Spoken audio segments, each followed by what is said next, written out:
Salut Pierre. Salut, amigo. Comment vas-tu? Bah, je vais plutôt bien, je suis très content d'être là, quoi, donc c'est bien, quoi. Une semaine déjà quasiment à Strasbourg, plein d'aventures, le tennis, expo au tennis, maintenant l'expo ce soir à Eden qui nous accueille pour cette interview. Ouais. L'opéra demain. L'opéra demain. Le papa d'ailleurs a été strasbourgeois très longtemps, Oui. Dans les années 80. 95, quoi. Pendant plus de 10 ans, directeur de l'Opéra du Rhin. Voilà, mais ce qui est drôle, c'est que je suis là beaucoup plus souvent depuis qu'il n'est plus là qu'à l'époque où il était là. Mais enfin, c'est la vie, c'est comme ça, quoi. J'aurais préféré peut-être plus le côtoyer de son vivant, mais enfin bon, les choses elles sont écrites de cette façon-là, quoi. Et c'est vrai que voilà, je suis à Strasbourg assez souvent, puis je rencontre plein de gens super sympas, et je suis vraiment très très bien. Tu sais, moi je suis dans une banlieue rouge, à Aubervilliers, qui est un peu difficile, quoi, avec des gens, je suis pas toujours au top au niveau contact, quoi. Mais du reste, je suis au top de rien du tout dans ce genre d'endroit, quoi. Alors, et ce qui fait que je suis bien là, quoi. On s'était dit ensemble qu'on ferait un 52 minutes, on le fera peut-être un jour. En attendant, on a beaucoup moins de temps aujourd'hui. Ça serait bien, ça serait bien. On a beaucoup moins de temps aujourd'hui. On est heureux de t'accueillir chez Eden. Gainsbourg est derrière, on a Higelin, on a Bachung, on a toute la légende. Et pour cette interview qui sera diffusée sur l'application de Hors Norme, je voudrais que tu nous racontes comment on devient ce grand photographe qui a été l'intime de pas mal de gens de la scène rock française. Comment cette alchimie se met en place? Ouais, je pense que ça s'est fait, que les choses elles se mettent en place. Je pense que le truc c'est de jamais rien lâcher, quoi.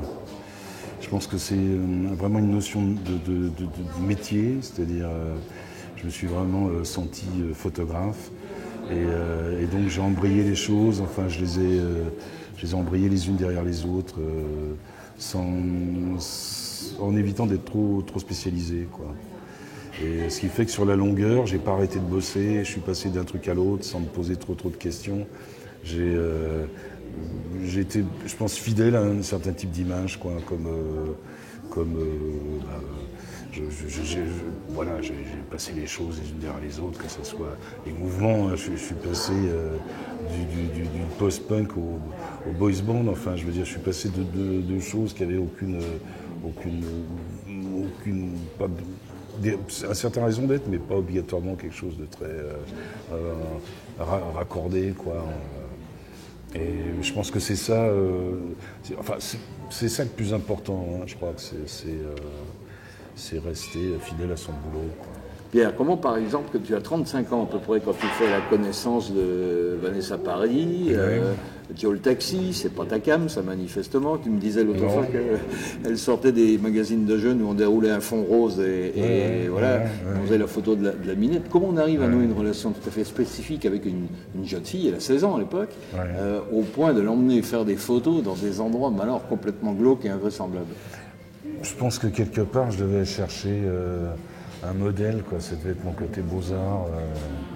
Puis c'était ça, quoi. Enfin, c'est-à-dire que je suis tombé, je passais de choses très, d'une façon pas superficielle, mais très rapide, avec toute la presse rock là, pendant les années 80, que ce soit Lou Reed, les Cure, enfin. Et quand j'ai rencontré Vanessa, je veux dire. J'ai vu qu'elle avait un potentiel inouï, quoi. Enfin, ce qui a été le cas du reste, quoi. Et effectivement, c'était pas ma cam musicale, quoi. Mais c'est ce que je te disais auparavant, quoi. Moi, mon truc, c'est d'être photographe avant tout, quoi. Donc, je suis passé. Je l'ai rencontrée, puis je l'ai vue, elle avait 16 ans, je l'ai vue bouger en studio, dans mon studio, elle était complètement magique, quoi. Elle avait quelque chose de plus que tout le monde, quoi, je veux dire, à tout niveau, quoi. Elle était très étudiée, elle se baladait tout le temps avec une espèce de carton à chapeau, où dedans elle avait sa vie, son œuvre, enfin pas sa vie, son œuvre, mais plutôt ses références, quoi, c'est-à-dire Marilyn Monroe, James Dean, enfin, elle avait cet univers qu'elle gardait près d'elle, quoi. Et puis je l'ai vue bouger en studio comme ça, j'ai dit ça va être énorme, quoi. Je lui ai fait faire sa première parution dans les Inrocks. Oui. J'avais un copain qui était aux Inrocks, au service photo, mulet, quoi. Eric Mullet. Et il me dit oui, il faisait un sujet sur les photographes, quoi. Et puis il me dit t'as pas une photo un peu pour illustrer un peu ce que tu fais au niveau boulot là maintenant. Je lui dis écoute, j'ai une gamine, la Vanessa Paradis. Il me dit oh, tu rigoles. Il commence à se foutre de ça. Il dit ah je le taxi. Je dis bah ouais mais tu vas voir, méfie-toi quoi. Elle a fait ce qu'elle a fait dans sa vie quoi. Mais puis après je l'ai emmené dans moi ce que j'aimais quoi, c'est-à-dire moi au niveau image quoi, c'est-à-dire effectivement des chaînes rouillées, des bords de mer déglingués, toute la déglingue du rock quoi. Enfin j'étais complètement attiré par ça quoi. C'est absolument l'inverse de ce qu'on vit maintenant, qui est une espèce de lassitude, lassée, enfin bon qui ressemble à rien du tout quoi. Et à l'époque moi je cherchais des lieux pour la crédibiliser aussi. Après moi, il y a eu Gainsbourg, Lenny Kravitz quand même. Bon, après Mondino, au niveau photo, qui l'a plu, qui en a fait quelque chose de plus. Bah, ça lui allait parce qu'elle était très contente de ça, mais plus publicitaire. Quoi. Alors on est obligé d'aller vite, Pierre, mais il y a eu de très belles histoires. Il y a eu une très très belle histoire avec Jacques Higelin, avec Alain Bachung, les deux Alsaciens de l'État, on peut dire ça un petit peu comme ça. Et puis il y a aussi cette belle histoire avec Serge Gainsbourg qui est derrière toi. Serge Gainsbourg avec une fameuse série au commissariat par chez toi là-bas, au commissariat de Aubervilliers, où tu me disais que tu étais connu parce que tu t'étais fait mettre en garde à vue peu de temps avant. Un an avant, il m'avait collé en garde à vue au commissariat d'Aubervilliers pour violence à agent.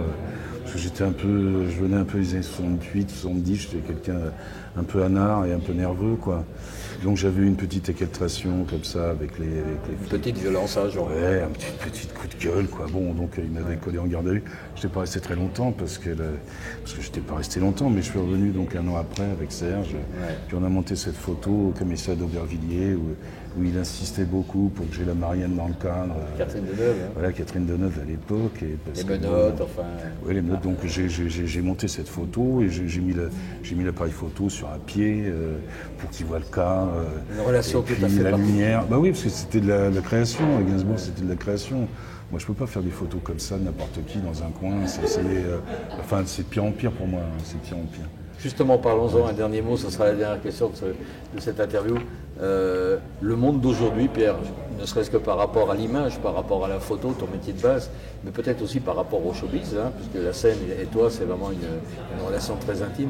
Le monde d'aujourd'hui, tu le considères comment là, comment tu te meus dans le monde d'aujourd'hui? J'essaie de ne pas être négatif et de continuer à faire des images. Donc, je travaille avec des petits groupes, je veux dire, qui sont en général sur des bases de théâtre, enfin, je veux dire, avec lesquels je peux tisser un lien, quoi. Enfin, c'est vrai que j'ai un peu levé le pied. J'ai fait une pochette il y a très peu de temps pour l'ex-femme de Renaud, Romane Cerda, avec un fond peint, je veux dire, à l'acrylique, enfin bon, quelque chose qui lui a plu. Mais c'est vrai que je cherche pas non plus à faire de la photo actuellement, quoi. Si j'ai des rencontres, je les aime, enfin c'est pas une obligation. En tout cas, toujours en argentique, hein, avec une numérisation après. Voilà, tu restes un mécanique dans l'âme. Hein. Oui, parce que je travaille au carré, quoi. Donc, je pourrais évidemment recadrer, mais c'est pas mon esprit de recadrer. J'aime pas les choses recadrées.